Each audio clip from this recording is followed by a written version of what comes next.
ठीक है एहतशाम की यानी आती रहिएगा। एक खबर पहले नाज़रीन को दें, फिर तैयब से बात करते हैं कि बिजली के सताए आवाम का सबर जवाब दे गया और माड़ीपुर रोड और दुआ होटल के करीब बिजली पानी की बंदिश के खिलाफ एहतजाज जारी है। इसी पर बात करेंगे। इस एहतजाज पर खुरम गुलजार हमारे साथ हैं, बताइएगा।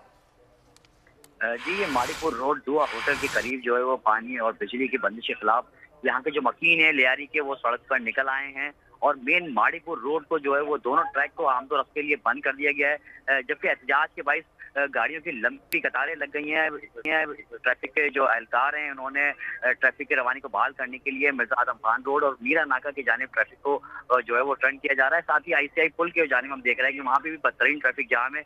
ये एहतजाज जो है गुज़श्ता कई रोज से बिजली की बंदिश के खिलाफ किया जा रहा है, जो गैर एलानिया लोड शेडिंग है, जो बताया जा रहा है। इलाका मकीनों का कहना है कि 12 से 14 घंटे की जो है वो गैर एलानिया लोड शेडिंग की जा रही है। शहर के मुख्तलिफ इलाकों में भी यही सिलसिला जारी है, जिसके खिलाफ मुख्तलिफ मकामात पर हम देख रहे हैं कि एहतजाज का सिलसिला जारी है और अब जो है वो माड़ीपुर रोड को ब्लॉक कर दिया गया है, जिसकी वजह से बदतरीन ट्रैफिक जाम है। बहुत शुक्रिया खुरम गुलजार, हमें आगे वापस आते हैं। कोर्ट की खबर में जरा बात कर लेते हैं।